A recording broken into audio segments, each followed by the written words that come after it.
I'm Ben. I play drums in Calva Louise. And I'm ALIZON. I play bass. And yeah, we're from Calva Louise. Uh, we're missing Jess today, who's the guitarist, singer, and composer of the band.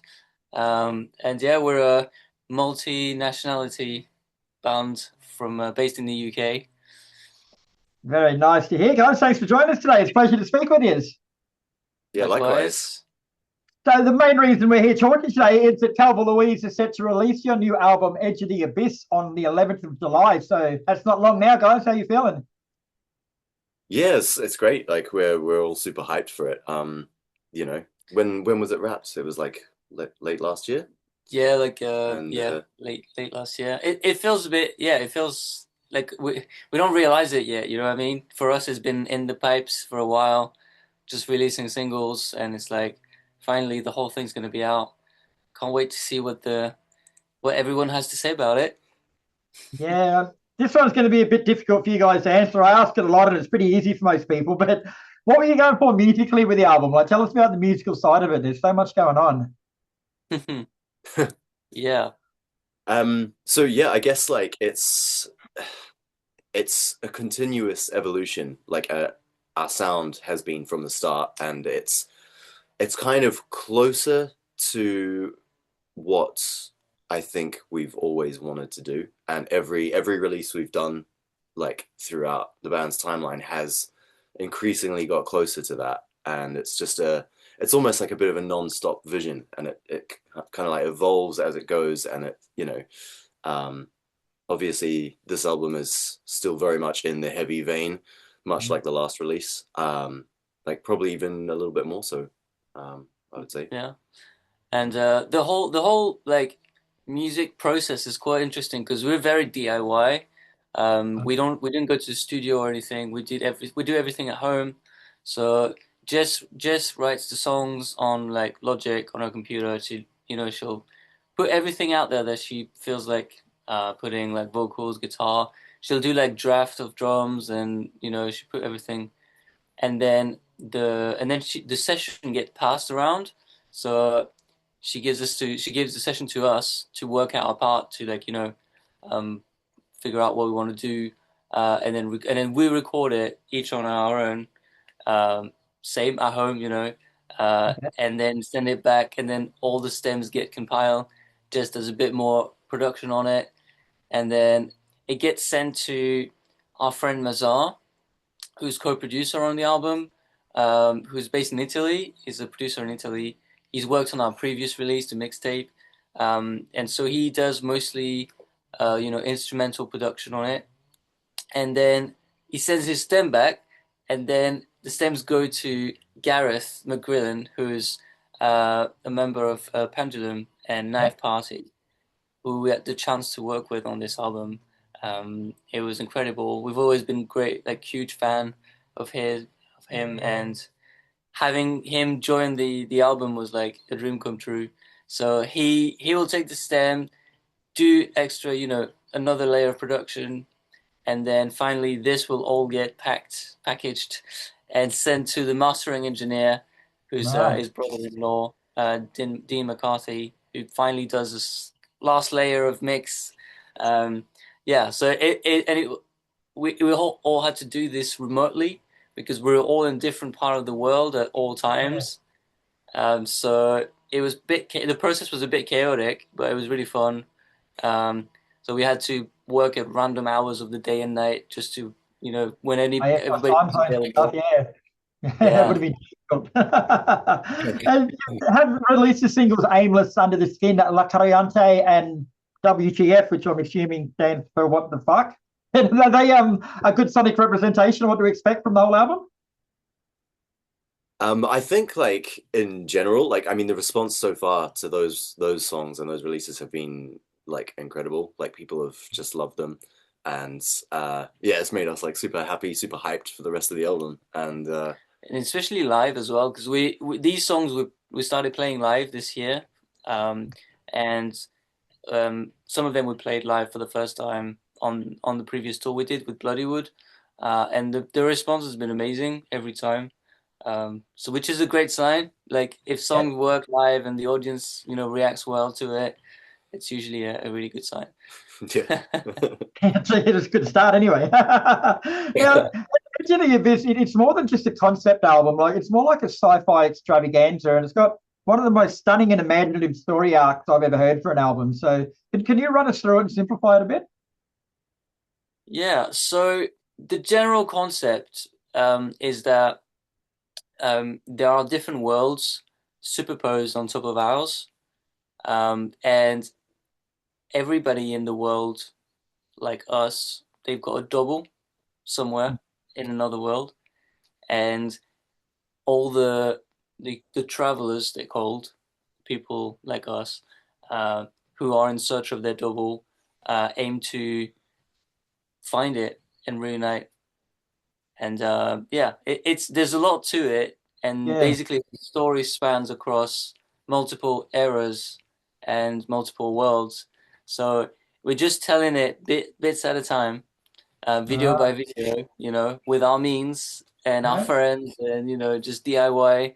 But there is a lot. Basically, that's the kind of concept, and there's a lot. Little A lot more. intricacies, Yeah. story. Wicked. Little. And obviously the main character is Louise, like the name of the band. Yep. Yep. And so we get introduced to her in like the earlier video, uh, dating back to 3 years ago, I think it was. Yeah. And all the releases have been linked together.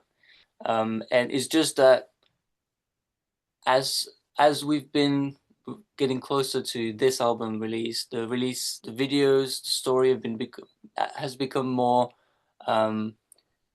tangible. Like it's become more, easier to explain. Yeah, And like we've been able to communicate it in a yeah, like a more clear way, I guess. Yeah, and people have more It's of an idea where you're going with it, so they'd understand what you were saying. yeah, that's right. And it's more like how to say it, how to tell it yeah, with like the characters and the story, and so people can understand. and the thing is, like the story it's actually older than the band itself. It's like Jess has been doing that for years, even before you guys met, right? Yeah.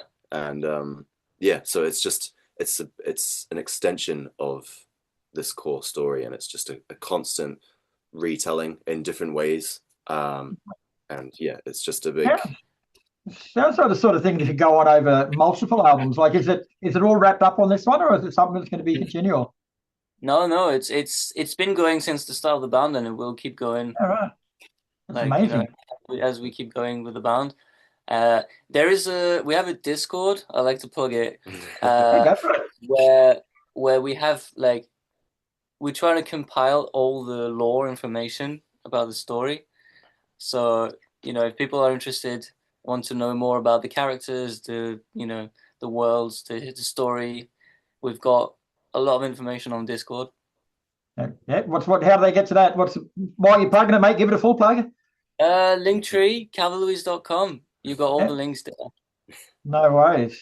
Good day. Now, I love the way Edge of the Abyss starts to you guys with the song Tunnel Vision, like, especially for people like myself who'd never heard of the band before or heard your music, like, starts with a soft ambient intro passage, and there's a massive scream that shifts focus completely and it becomes aggressive as fuck. And then there's rapid fire, almost rap like vocals come over the top before things, it just drops and that's in the first 30 seconds of the song. Like, I was looking at the screen going, what the fuck have I just got into here? Like, was it your intent starting with a song like that goes through so many emotions? Or was it to grab people like that? Welcome to Calva Louise. Yeah, it's amazing. Yeah. And funny enough, the album was supposed to start with a different song. Yeah. And then you brought up. I was like, Tunnel Vision's a better opener for it. Yeah, it was supposed to start with a song called Barely a Response, and Tunnel Vision and Barely a Response was swapped in the original track listing. And yeah, I just kind of like, it was just a gut feeling for me. I was like, yeah, guys, like I think we should start with Tunnel Vision. And at that point, the artwork had been done and sent for like to make the vinyl and other CDs and stuff. So I had to change it all. Like, wait, we're gonna swap two songs. Yeah. Yeah, Yeah. Yeah, well, I loved it. So essentially, for those who aren't familiar with the band, like in a nutshell, your music mixes punk, metal, and electronics, but there's a hell of a lot more going on like that. There's a cinematic element to it. There's atmospheric. There's a lot going on, but how do you get the balance right in the creative process? Like, it must be a fucking nightmare. I mean, most of it's down to Jess, to be honest. Like, she always like I like how unrestricted she is in the creative process. Like, she'll send us early demos, and there's already all the elements of the song is like everything needs to find a place, and it all comes together. I mean, yeah, like quite naturally. And it's true that sometimes you feel like, wait, these things shouldn't go together, like Mm. electronic and like Latin rhythm and quattro and and all sorts of different rhythm and break. But yeah, somehow it always comes together into like a great piece, and that's why we always can't wait to see what she's going to come up with next. You're exactly right. I listened to the album for somebody who never heard you before. Like, it shouldn't go together. Like, there's shit going on there that just should not go in the same fucking song. But you guys pull it off. It's a tribute to you. I hate to step inside your fucking brains for a day. Anything scary in there? It's interesting when it comes time to play it live. It's a lot of like head scratching and like, okay, let's figure this out. How Yeah. are we gonna play this? Problem solving and figuring out, what we did, what we're all doing Yeah. on Yeah, stage. true. So actually, on that matter with the live shows, like because the album's like conceptually based and it runs along a story arc, like do you have to play the songs in order of the album when you play live, or can you still shuffle them around? No, we can do them in any order we want live, and it's not like the track listing on the record is not chronological. Okay, It's the songs are not, it's slightly more abstract than that. right, cool. Now you mentioned your previous albums too, like you've released Rhinoceros and Euphoric before, but it wasn't until your mixtape Over the Threshold came out in 2023 that the world actually started to take notice of Calva Louise. So why do you think people resonated with the songs on that more than what they did with the other stuff? um I I think don't know. I think yeah, it's yeah. no, go for it. I think it's probably because um Jess as a songwriter started to settle on her sound, Yeah, okay. and like what she wanted to create more, you know. And I mean, you see this with bands all the time. It takes some time for them to find their sound, as people like to say. And I think that's what Jess really did with the mixtape. Yeah. I don't know what you think. Yeah, no, I I was think gonna it's say like it's something just similar. Like I think the mixtape was definitely the point where we reached the closest sound to what we was always meant to be, and I Mhm. feel like that resonates hopefully with people more because that was definitely the how would you say, the intention. yeah, like that was the finally that was like the result that we were all kind of aiming towards from the Yeah. start without being Yeah. able to reach it for many different reasons. Yeah, nice. Now we sort of touched on this before, but that mixtape led to Pendulum's Gareth McGrillen hearing your music, and he reached out to you via Instagram. Like that must have been a pretty surreal moment getting a message off him and going, "Nah, can't be." Wasn't it? Yeah, that was pretty wild. Yeah, it was crazy. I used to listen to Pendulum quite a lot, in my early 20s, and it was really cool. Like right when the record Immersion came out, that was sort of my introduction to them. And yeah, just like getting to meet Gareth and work with him was just like super cool, super super cool. Yeah, Yeah, yeah, surreal moment. and like I say, that did lead to him working with you on Edge of the Abyss. So, what sorts of things did he bring to the band sound on that album? I mean, yeah, to the sound. I mean, just overall, he brought so much to the record and to us. Like he gave us a lot of advice, a lot of really good advice. It really took us under his wing. He was such a mentor, wasn't he? Hmm. In so many ways. Um, like sonically, he's like, I feel like he just boosted it all, didn't he? Like he's just like with all the microphones and stuff. Like he was super knowledgeable about different microphones, mic types, Okay. and again, voice types as well, because he listened to Jess's stem recordings and he was just like, oh, like maybe try this, or like angle the mic slightly this way, or he was giving Jess tips, and stuff. Like, yeah, he's just super knowledgeable. Like, for someone who's been in the studio and production world for like years and years and years, he's just got a breadth of knowledge that's so wide and so deep.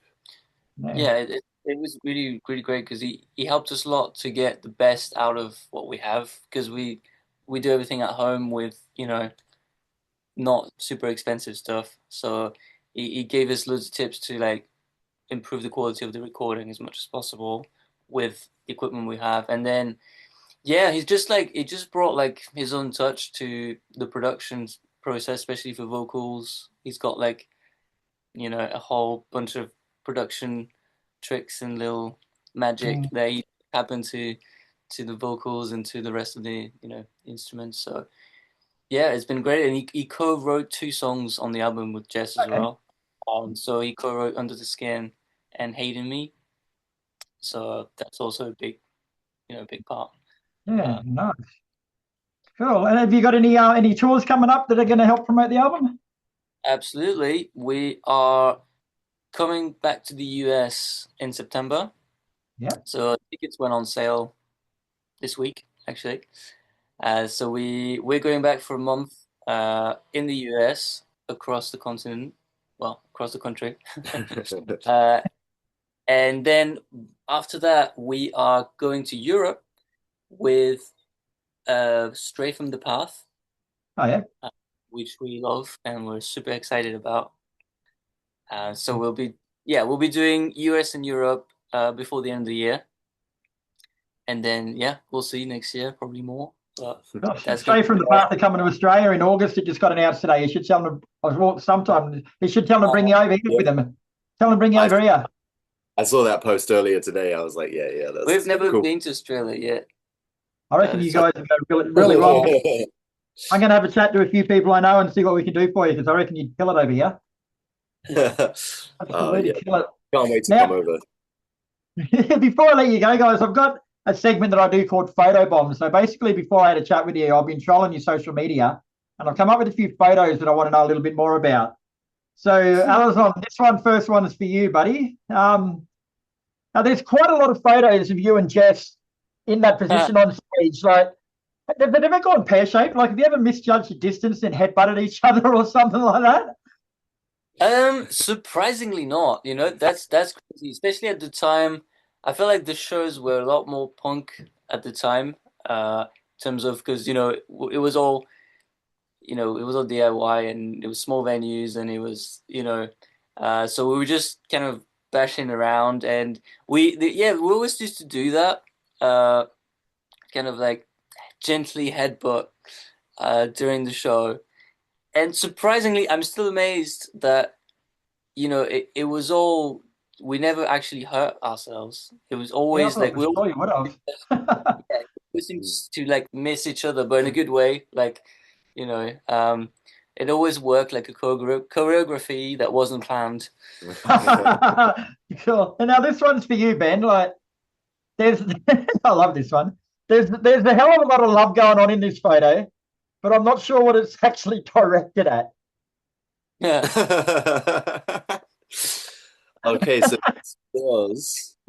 those are our 2 old pedalboard cases, weren't they? Mm-hmm. I can't remember where this was taken. This on a tour. On a tour. Oh wait, that's the New Zealand bag, actually, the black one, with the weight in it. That's Kira's bag. Yeah, that's Kira's bag. So it would have been a UK tour for sure.